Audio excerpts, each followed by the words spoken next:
Hello, Dons fans. Ian Hume here, taking charge of this episode of Don the Stat. We're nearly a week past an AFL draft, which was arguably the high point for Essendon fans this 2025 season. Normally, you would expect some well-thought-out, researched and nuanced takes from us at Don the Stat. We're really throwing that out the window for one night only as we channel our inner Kane Corns to react to some AFL hot takes. Joining me tonight to give his unfiltered views is my co-host, Jonathan Walsh. Jono, how are you doing? Yeah, nervous, mate. Not my regular MO, so I haven't seen anything that's on the running sheet for tonight. So flying in completely blind without preparation. So yeah, I'm completely and utterly at your mercy here, which is makes me feel a little bit uncomfortable, but looking forward to it nonetheless. And yeah, going all right. Otherwise, mate, it continues to be busy at work, which is good, and we're starting to see training content come through on socials, aren't we? Which has certainly kept me busy. Yeah, absolutely. Well, look, we're going to do a deeper dive into the AFL draft for Essendon in our final episode of the season coming up in a couple of weeks. But, most Essendon fans are feeling pretty positive about the selections the Bombers have made, and even the general media feels that we've done really well so far in this draft. And usual, November Kings in Essendon always winning the draft. But I guess just your initial thoughts coming out of the draft. How are you feeling about how things played out? Yeah, really good. I'm going to set a little bit like Harry hindsight here, because this is an easy thing to say after the fact.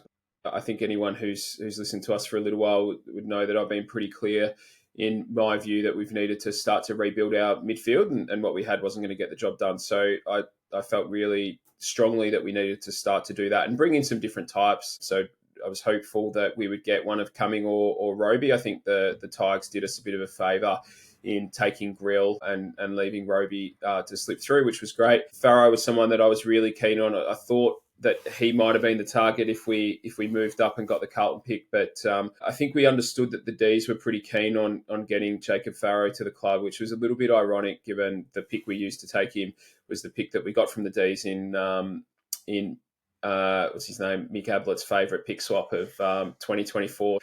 So I think that worked out well, and you and I were been talking about Dyson Sharp and singing his praises for a little while, and we're keen to get him. So I think we took the risk there that he would get through to our third pick, that pick that we got from Carlton. So I think it all worked out really, really well. I don't know as much about Kondo Giannis, and hopefully I've got his name somewhere near accurate there, but he's certainly got pace and foot skills, which is really important for us. We don't have a lot of that on our list. And then, Hussein Al-Akshar with our last pick. It was nice to get our academy product in, and we sorely need a small forward who can hit the scoreboard, don't we? So, look, on profile and types, we tick some boxes there.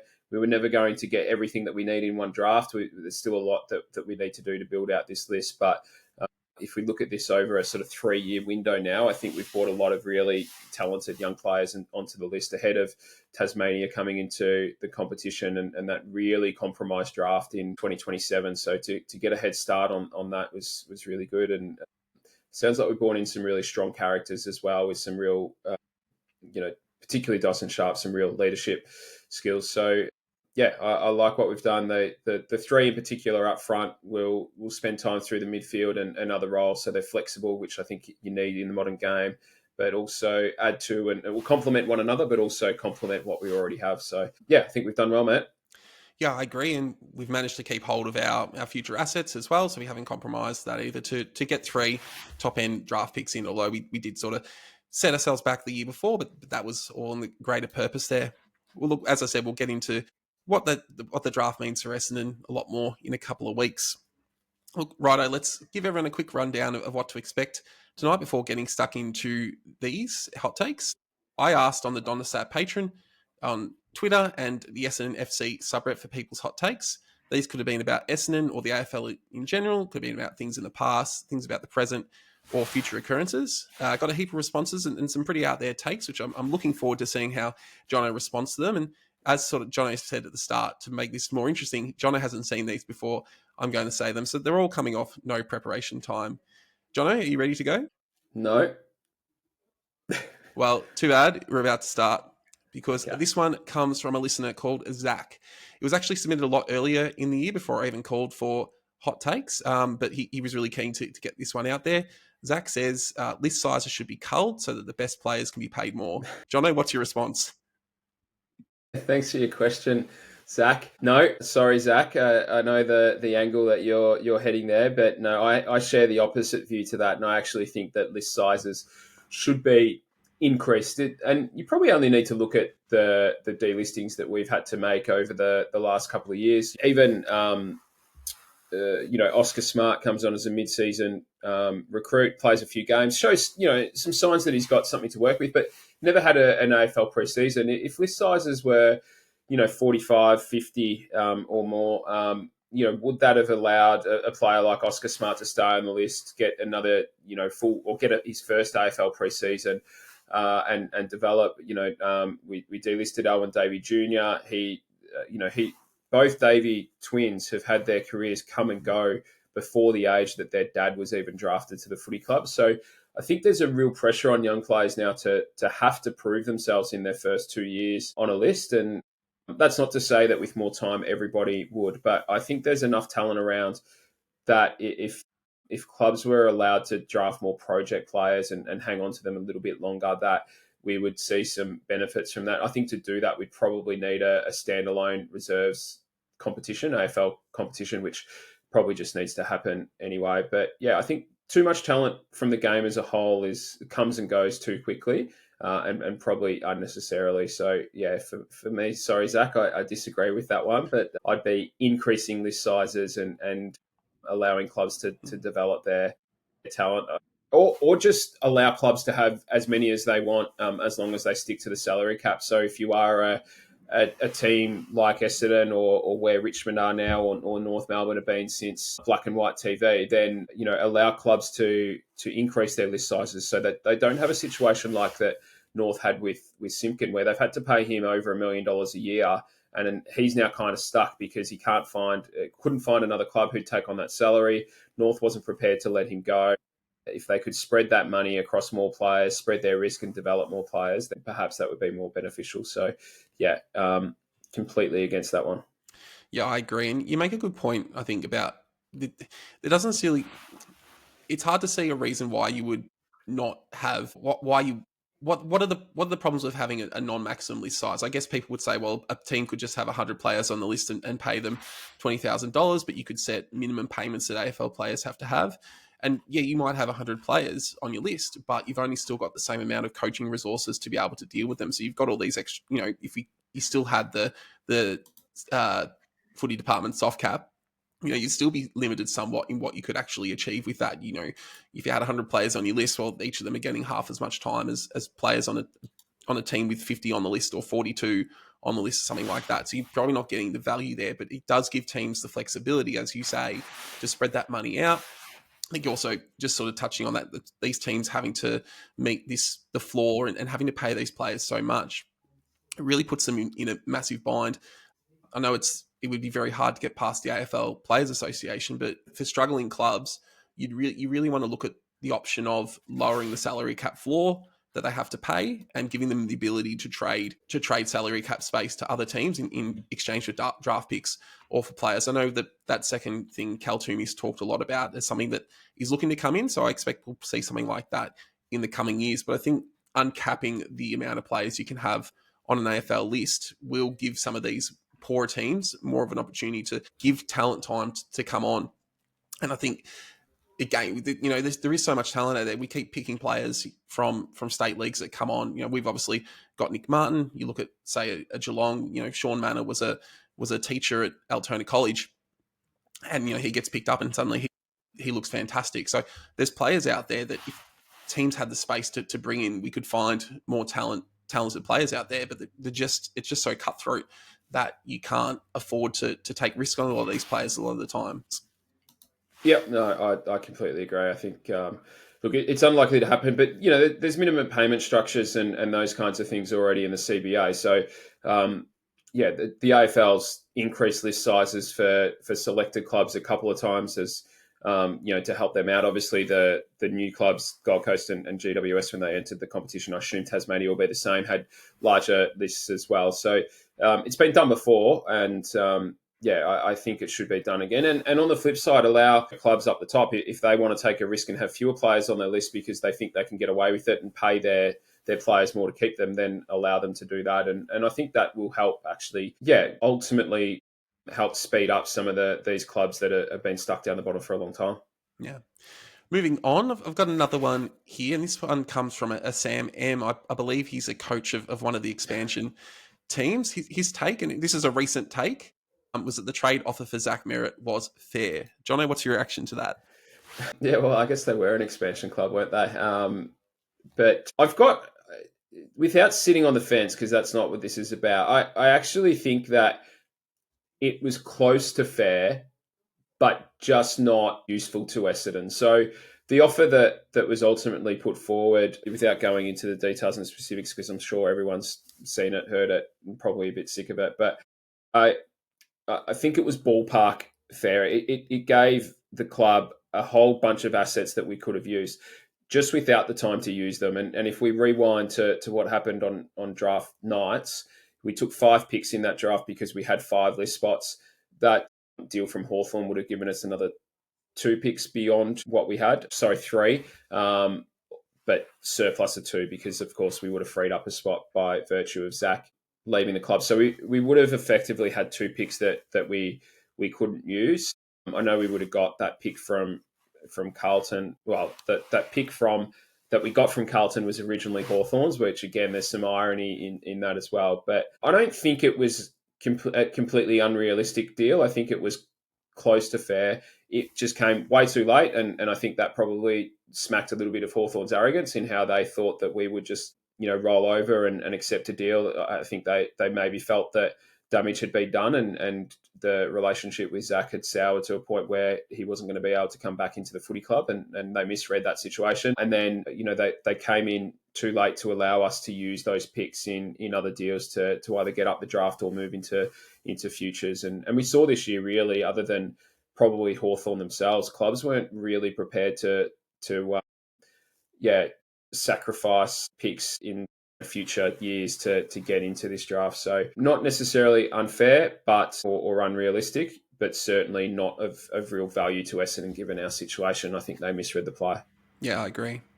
Look, I've got another one here from a T. Patoro, but we're a family-friendly podcast, and I don't think that many expletives will keep our PG rating, so I'll move on. So those were a couple of fun ones at the start. Here's the ones from the actual listeners of the show.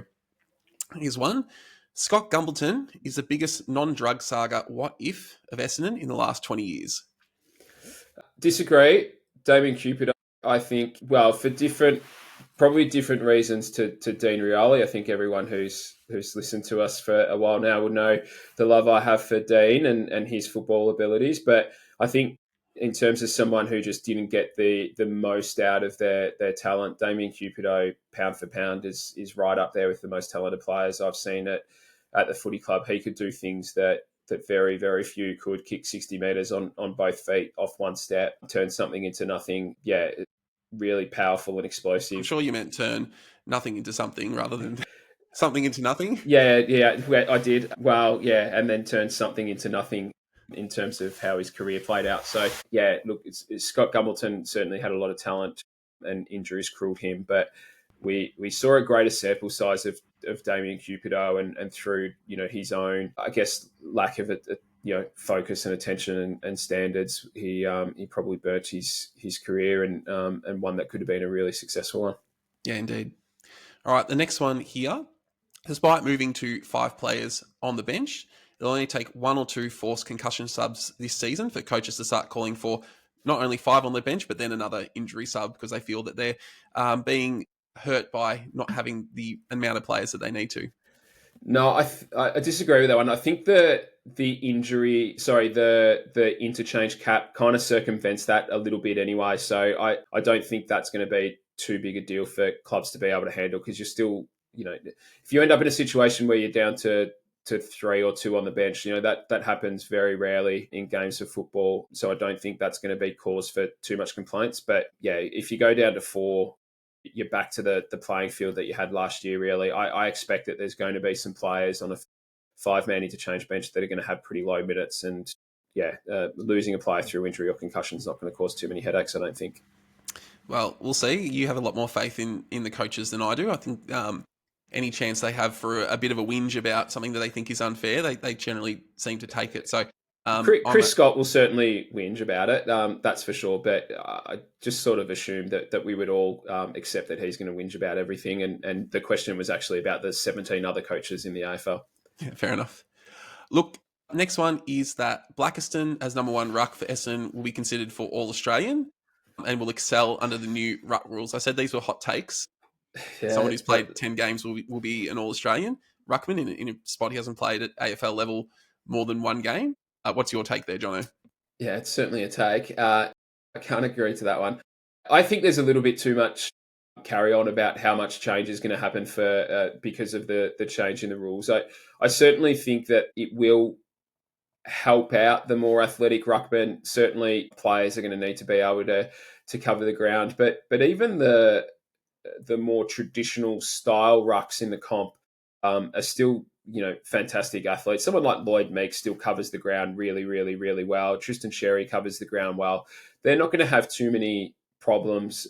Grundy and Gawn, as the two sort of elder statesmen of the ruck community or fraternity, have always covered the ground really well. So I don't think it's going to change things nearly as much as people think. I do think those rucks that have a genuine leap are going to get a bit more of an advantage back at the centre bounce, but there's only so many of those compared to ball ups and throw ins around the ground. So I think the chatter over how much that's going to change the game is a bit overstated. Yeah, and I guess from the other point with the change of the throw-in rule and last touch becomes a free kick sort of thing, or last disposal out of bounds becomes a free kick to the other side. That's less contests they actually have to get to and get involved in. So whilst the game might be moving faster, there's less times where the ruckman's got to charge 50 metres across the ground to get to a ruck contest, and that could help save their energy, really, couldn't it? Yeah, I think it balances itself out a little bit. As I said, bit of an advantage to the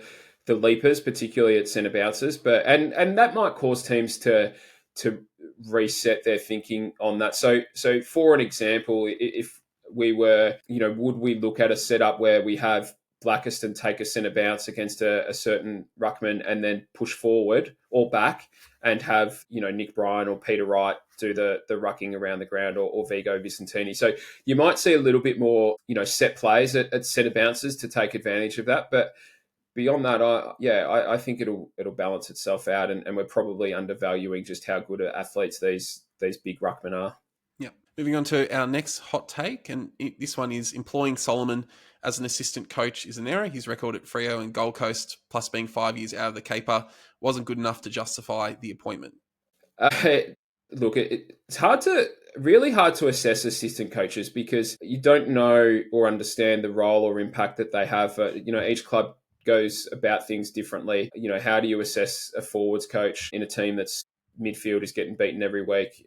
How do you assess a defensive coach whose backline is under pressure because your mids and forwards are allowing the ball to get in there too easily? So we don't see the work that they put in day to day. So I think as a generalist position, I find assessing assistant coaches difficult. Dean Solomon, or my recollection of him as a player and spending a little bit of time with him, he always had a really strong understanding of the game and was a real, maybe not a student, that might be a little bit too strong, but certainly had a real keenness and interest in how the game was being played. And I know it was local club level, but he continued to coach a team even when he finished up his time in the AFL system. So it's not like he's been completely out of coaching since then. So, and I also do know that we did interview a lot of assistant coaches or people for that assistant coach role before landing on Dean. So it's not like, we didn't conduct a search and it was jobs for the boys situation. It was a genuine feeling from Brad Scott that Dean would be the best person for that job of who was available in the market at the time. And keep in mind that it was a decision that came late and unexpected on Daniel G and Syracuse, so it did leave us in a bit of a hole. So I think Solly will do a really good job because I'm confident that he's there for the right reasons. He's kept his skill set sharp. He's had the benefit also of 12 months on the board as a football director, which meant that he absorbed himself in how the club is running and how the football program operates. He has the knowledge of other football programs, and he's someone that listens and takes advice as well. So I'm sure he would have continued to, and even since joining the role, he would have gone internal and external to sharpen up his skills. Yeah. Next one, Matthew Innes's priority after injury management is to improve our players' speed, power, and agility. Too many of our players look sluggish during games. Yeah, well, I think so. I think just the general improvement of our fitness and standards is something that needs to happen. I think if we think back to this time last year, there were a lot of players who had delayed starts to the preseason because they had off-season surgery. One of the benefits of the number of injuries that we had is all of those surgeries were done quite early in the year, and we've seen big numbers on the track already. So that should help in allowing us to have a much improved preseason than what we had leading into the 2025 season. And you got to wonder what impact that then had on the injuries that we did get. Was it a little bit self-fulfilling? So look, he's got a better canvas to start the season on, because he's got more players that he can get out on the park already, which is a good sign. And it sounds like that's all started really, really positively as well. So I've said a lot about Matt in the past. He's a fantastic guy and a tireless work ethic. So he's going to be a great addition. Yeah, I agree. Speaking of injury management, this is a player that spent a lot of time in injury management, but Zach Reid will be the best Essendon player since the other Zach. I feel like we're starting to put a list together that has some depth in high-end talent. It has to develop and prove itself over a long period of time. Zach Merrett's, had a 12-year career now of outstanding football. So everyone on our list is a long way away from achieving that. But I think Zach Reid could be the most talented footballer on our list in terms of pure football ability. Yeah, and people are really excited what they're seeing from him on the track so far. And obviously, we're really excited with what he displayed, particularly sort of his last 6 or 7 games of the season that he played before he did go down with injury. And you get the sense of why they've stuck with him so long, and they've really been banking on him coming good, because he's a sort of player that can really anchor the back line, sort of almost Harris Andrews like in terms of what Harris means for Brisbane. That's what Zach could mean for us. Yep, agree. Speaking of the back line, Lewis Hayes will hold his own in our back line, eventually become Inspector Gadget number 2.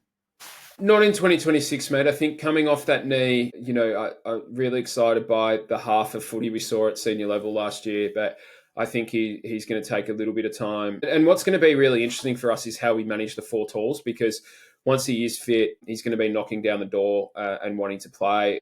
Ben Mackay's come back in really, really good shape. And, I hope I'm not stealing any thunder, but my hot take is that Ben Mackay could end up being an All-Australian player, or All-Australian squad player in 2026 if he does stay on the park for, 20-plus games next season. Reid, who we've just spoken about, and Jordan Ridley as well. And then, I think we'll be pretty keen to get Farrow in that back half and add his foot skills to that as well. So how we balance that up, I've got no idea, but I do get a sense that Lewis Hayes is probably going to see a fair bit of VFL this season or next season, just because of coming back from that knee injury. He's someone that we're going to want to have a long career with us. We won't rush him. There's no sense in doing that. And then, we've got a competitive list of key position defenders when, we're arguably should only be playing 2 of them, let alone 3, let alone 4. Yeah. And I guess the interesting thing with Lewis, though, is that he is out of contract next season. And, the 3 talls that we've got that we would say ahead of him in Ridley, Mackay and Reid, or at least Reid's obviously got a fair few years ahead of him, but even Mackay and Ridley probably have, 4 or 5 good years left in them. Does Lewis Hayes look at that and think think he can't, with everyone fully fit, does he feel like he can get past any of those players, and is his mind turned? It's going to be one of those interesting ones. I think coming off an ACL, you think teams would be a bit gun shy in that they'd want to see how he comes back. But I think there is a potential question of whether teams do come hard for him, and whether his mind is turned to a team where he could potentially, start as a key defender rather than sort of being the first reserve, which he probably is going to be at Essendon for at least the next year or 2.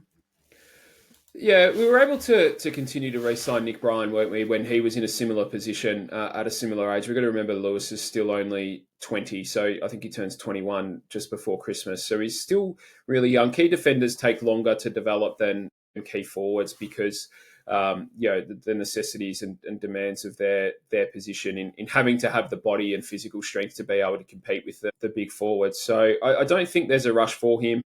But then if we're in a position where one gets squeezed out and wants to look elsewhere, then you and I have said this a lot, that then gives us an asset that we can trade for something that's of a greater level of need. So it will be a nice problem to have if we've got someone who can't crack the best team, gets an offer to go elsewhere, and we can turn that into something that for the betterment of our list, then so be it. Yeah. Next one, Dyson Sharp wins the Rising Star after playing most of his debut season. I do think he's a big chance of playing most of his debut season. I think the challenge that he's going to have and we're going to have, or he's going to have in terms of that award, is he's probably going to do most of his work in the clinches, and maybe that won't be as perceived as sexy as some of the other young players in the competition. Probably going to depend a little bit on team performance. It's not the be all and end all for that award. I don't think we've seen players win it in poor teams in the past. But yeah, I think he's up. Yeah, he'll be right up there at the end of next season. That's for sure. Yeah, I agree. And yeah, I know people are excited about Roby and Farrow's got a lot of tricks, but Dyson Sharp's the one I'm most excited about. I think he's the one that's got the real potential to really raise our standards. Yep, agree. Yeah. Okay, next one. There needs to be some sort of reconciliation from the AFL to the club about the supplement saga before the club, fans, and past players can truly move on from the saga. Look, I find this one difficult, mate, because there's a lot of people who have different views, and I wouldn't want to talk for others. So from a personal perspective, I have huge levels of empathy for everyone who was impacted by it, which was all of us in one way, shape or form. Horrible for the players that were involved. People lost their jobs and their livelihoods because of it. The club not without blame in what it did and how he'd handled the situation either, and we shouldn't lose sight of that. But from my own perspective, I'm much more focused and interested in the here and now than what happened in the past, and that sucks for the people that still feel like they need to have closure. But yeah, I've moved on well and truly, and I do think that as a club we're doing our best to do that as well. And our focus, as it should be, is on winning our 17th flag. Yeah, I agree. Moving on to our next hot take, and this one is that Rutten wasn't the problem. No, not in and of itself. How he was appointed was systematic of a problem where we made decisions without proper governance in and around the football club, and coming off a period where we got ourselves into trouble, that saga that we just spoke about because of a lack of governance, that was disappointing. So yeah, I've said this before, that I don't think we really know whether Ben Rutten was a good coach or otherwise, because he wasn't set up to succeed, not through anyone's ill intentions, just because of the environment that he was in. A football club that was under resourced, was heavily dictated to by factions, and infighting and things going on behind the scenes. Certainly not a united, all-in focus that we see at the club now. So no, definitely not the problem, but certainly systematic of the problem. Yeah. This next one, Zach Merrett this season plays as a small forward or a small half forward and makes All-Australian in that position. I think we'll see him in other roles more, but I don't think he'll play purely as a forward. I think with hopefully a fully fit Jai Caldwell and Sam Durham playing more time and having a big pre-season, and then also Dyson Sharp and Sullivan Roby being added to that mix, then, and a fully fit Darcy Parish as well, I actually think that helps Zach be a better midfielder. So I think the chances of Zach being All-Australian again are really, really high, but I still think it will be, if not in the midfield, then it'll be wing or half forward, but not because he plays there, just because that's what they do when they pick All-Australian teams. Yeah. Moving on, and I'll skip ahead a couple because you mentioned this player, but Darcy Parish sorts out his body, has an All-Australian year as a clearance mid, and gets top 10 in the Brownlow.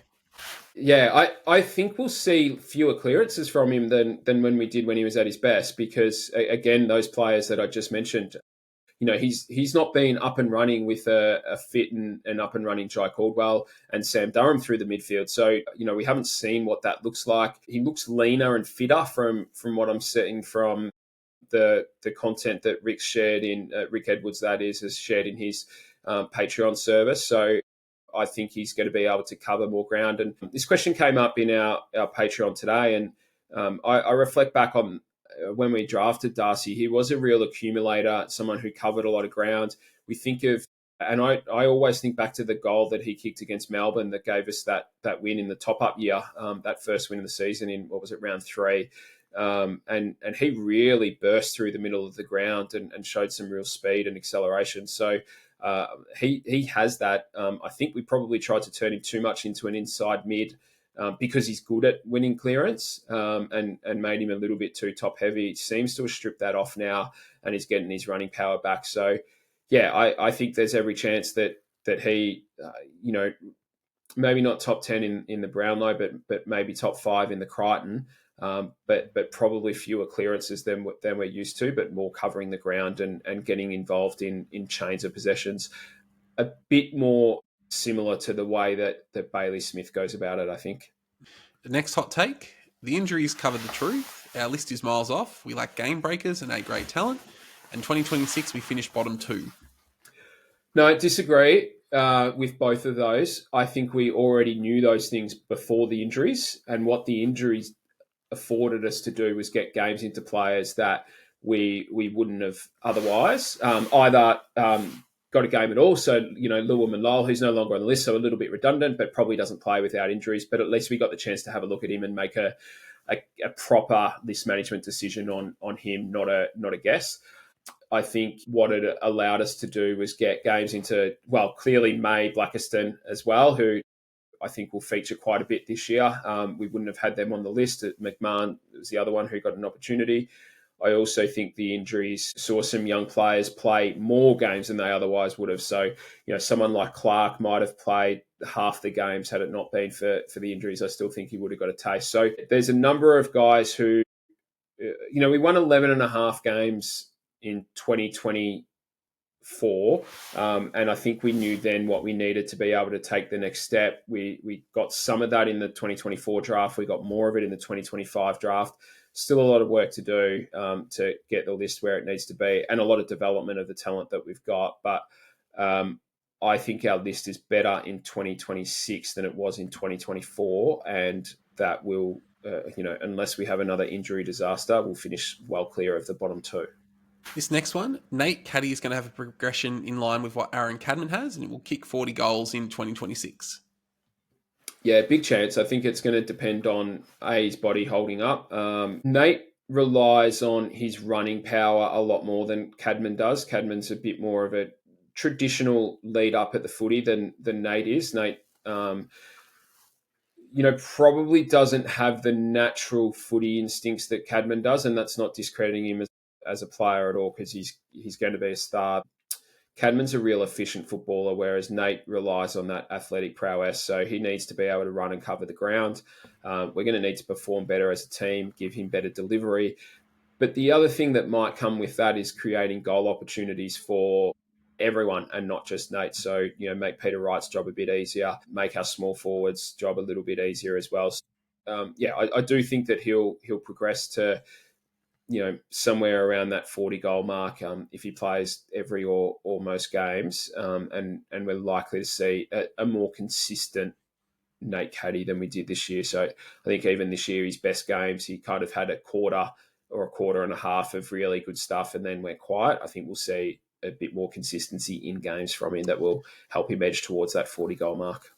Yeah, and I think I went and had a quick look at his numbers from last year. He missed the last quarter of the season with his injury. He still kicked 20 goals and 20 behinds. And, you probably want your key forward kicking it around 55, 60%. So you think if he improves that, that's in those amount of games, that's 24 goals, 16. And then, you extrapolate that after the whole of the season, that's over 30. So he was probably, tracking reasonably close to that already this year with what he performed in 2025. So I don't think it's unrealistic to expect him to kick 40 goals, especially if, again, we improve as a side or we just have enough fit players on the park that we can get more forward entries and be more, give him more opportunities and more looks. So, I don't think that's unreasonable to expect from Nate in his third year. No, not at all. Not at all. I think, he's heading in the right direction, that's for sure. Yeah. This one is definitely a hot take about someone who I would not consider a friend of the show. I've been listening to way too much Rest is History. I've been meaning to bring out that statement. But the AFL.com moves on Damien Barrett after failing to retrain him in editorial balance. Well, it would be nice, wouldn't it? Don't see it happening because that group of pundits tends to look after one another across the various networks. Doesn't it? No, I don't hold high standards or don't expect that the standards are going to improve, nor that the industry is going to do a whole lot to try and improve them. I think that it's the nature of the fact that we've got so many outlets now, not just the mainstream media outlets, but there's also all the community outlets like ourselves and everyone. There's just so much out there that it's so much harder to get attention now. 20 years ago, it was Fox Footy and Channel 7 or Channel 9. It was really limited there. So you probably had more time to allow for, a bit more nuanced takes. Whereas these days, you've just got to get attention as much as you can. Even in those mainstream media channels that have as much reach as they do, you need to keep those people watching. And so the system rewards people who say outlandish things. And we mock Damien Barrett for his sliding doors and his inability to understand what that actually means. But we all read it. We all read it and respond to it about how terrible it is. And at the end of the day, that's all that they really want is those eyeballs, isn't it? So, we're as much responsible for Damien Barrett's terrible takes as he is himself. Yeah, only got ourselves to blame, don't we? Yeah, that's it. Look, this one is about Nick Cox, and this person says this was an insane take more than a hot take, but Nick Cox would rotate through the midfield like a Dan Curtin is sort of projecting to do with Adelaide. Yeah, I don't think we'll see that. Not this year. Maybe in time if all things go well for Nick. I think we're more likely to see him play forward this year. He's going to need to start in the VFL, I would expect, given how much football he has missed, and that's fine. I think one of my other hot takes is we need to stop looking at the VFL as a punishment and more so a development opportunity. And if we've got good players in the VFL, then hopefully that means our AFL side is performing well. So I think forward, and in particular high forward, I think he's a good kick at goal, and we saw that a couple of times in the 2024 season where he was able to hit the scoreboard. The game late in the year against the Suns, a really good example where he pushed forward and kicked 2 of his 3 goals. He kicked a third from the wing. And I think the other opportunity for him is to see whether he can be a second ruck at VFL level and work with Vigo, Vicentini, and see whether that's a potential role for him when he comes up to the AFL and put some pressure on Peter Wright so that Peter Wright doesn't get comfortable thinking that he has that key forward / second ruck role all to himself.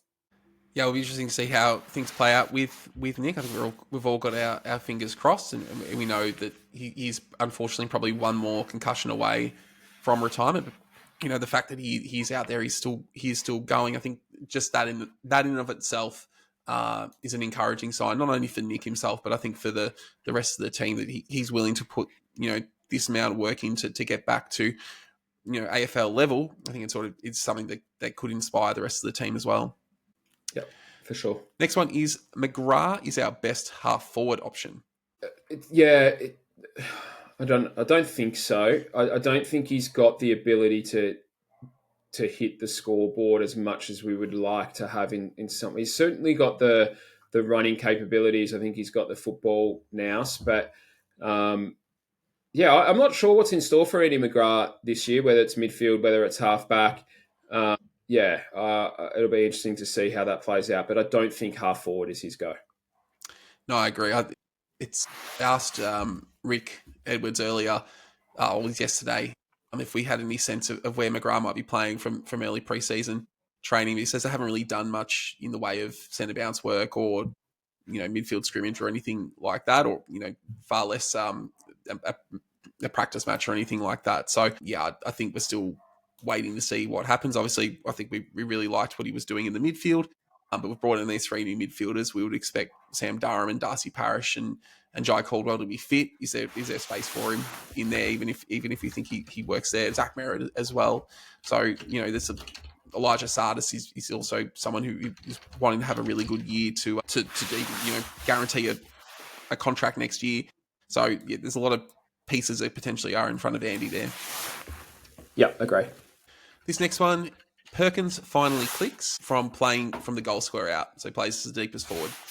Yeah, I'd like to see more of that. The frustrating thing, I think, was a lot frustrating with Archie, but he's shown signs in 3 different positions, hasn't he? Deep forward, he's shown that he can be a really difficult matchup and hit the scoreboard. High half forward, he's shown that he can be really impactful, drags an opponent out and creates some space, and then he's able to hit targets coming back the other way. And then at times in the midfield, he's shown that he's capable as well, which probably goes to say that there's not one fixed position for him, and he probably needs some flexibility in his game like most players do. I think the key to unlocking the best of Archie is getting him involved and confident early. So I think I'd like to see him play 80-20 as a forward and a variety of roles in that forward line. But entering a centre bounce once or twice a quarter, I do think helps him get into the game, and that's I'd like to see more of that next year. Yeah. Next one, having recently watched YouTube highlight videos of the Bombers dominating around 2000, one thing stands out a mile. The players were more competitive and physical than our current list, who are much softer and play more bruise-free comparatively.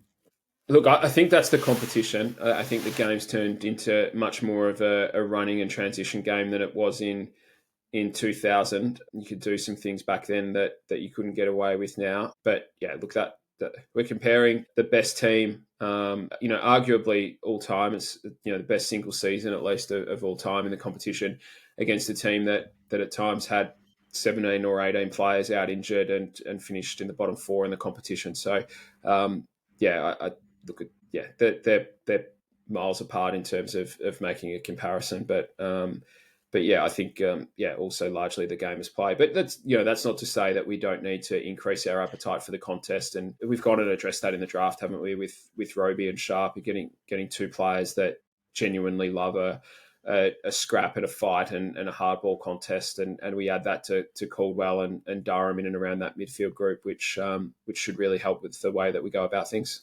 Yeah. Next one. This year will go much better than anyone outside the club expects it to, and many internally. And we will land at least one key trade target or free agent this year. Yep, agree.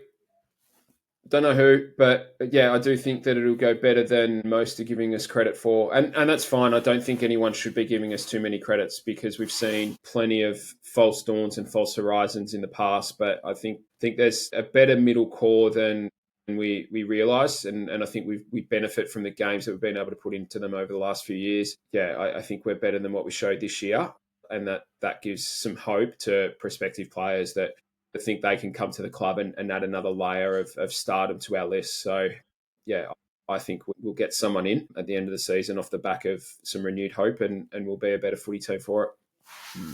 Just, this isn't one of the questions, but I guess we've been connected to Zach Bailey, been connected to Zach Butters, connected to Josh Weddle. If you were to put your money on one of those players coming to Essendon, only one of them, not who you would most want, but who you think would most likely we would get, who would you say out of those 3?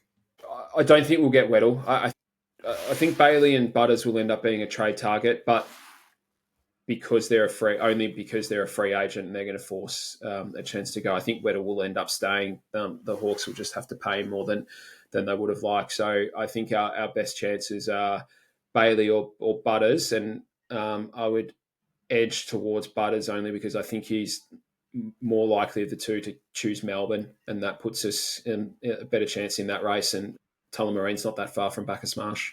No, and I think Port also have an incentive to trade because they've got access to Cochrane, who's projected to be one of the top picks of next year, and with the pick values tightening in terms of what you need to match a top end player, they may be looking to change Butters, who they think is one away anyway, for a Cochrane, and Port Adelaide's probably in a good position next year to try and get that capital that they want, because they are they're going to have space in their salary cap to match whatever anyone offers for Zach Butters. And then they can really sort of force through a strong deal more than just, getting a high-end compo pick there. I think with Zach Bailey, Brisbane's in lesser position to match. I think you can blow Brisbane out of the water given all that they've brought in. You imagine their salary cap is fit to bursting, and they've got to prioritise a lot of that young father-son NGA talent thinking in the future. So I think a team, whether that's Essendon or another team, is just going to be able to blast Zach Bailey out of there if he wants to go.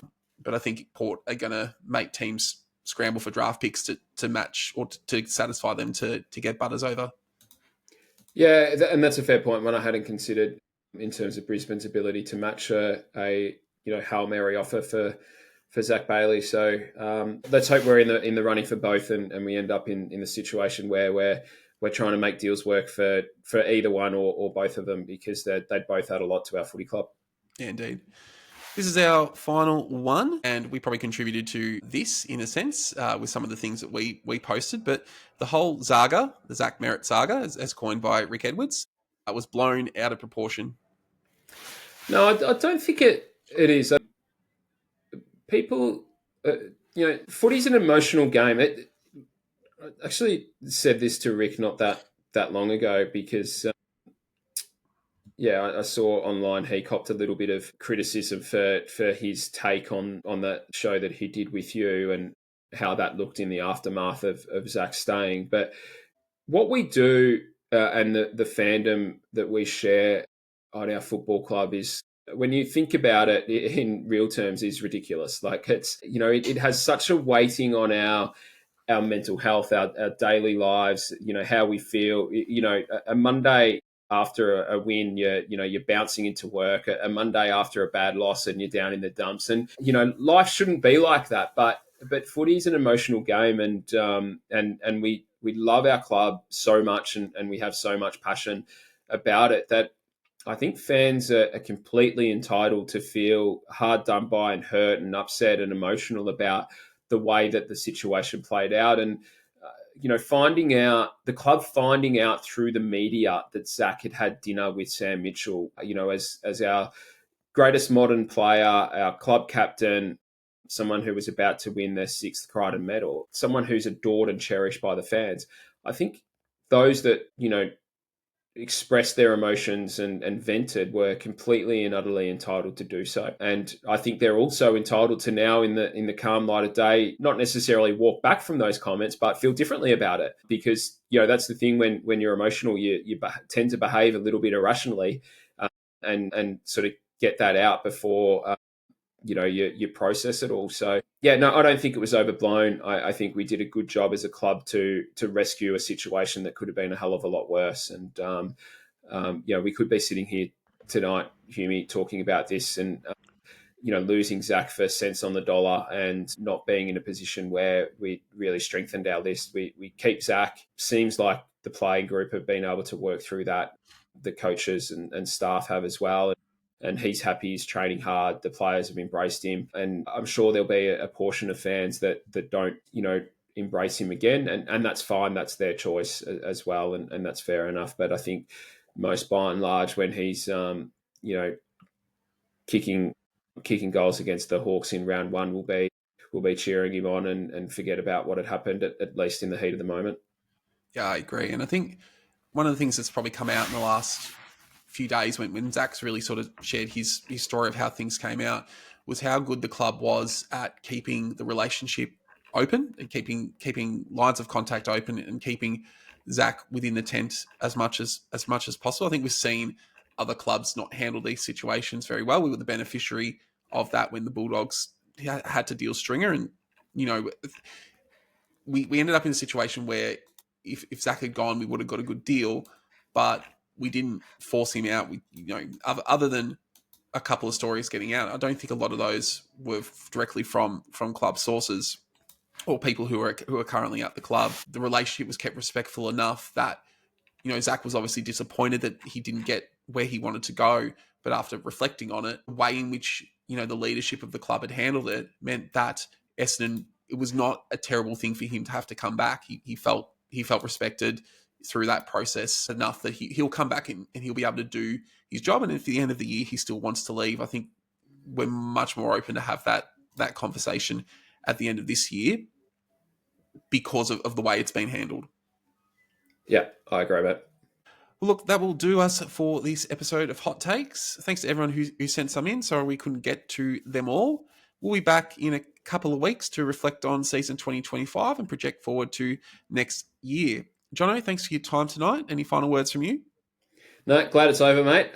Looking forward to recording our next episode. I hope got a couple of things in the pipeline at the moment that we're trying to get done ahead of that sort of end of year wrap up / 2026 sort of initial preview. So watch this space. We're not done with yet for 2025, but yeah, good to catch up and glad this is over.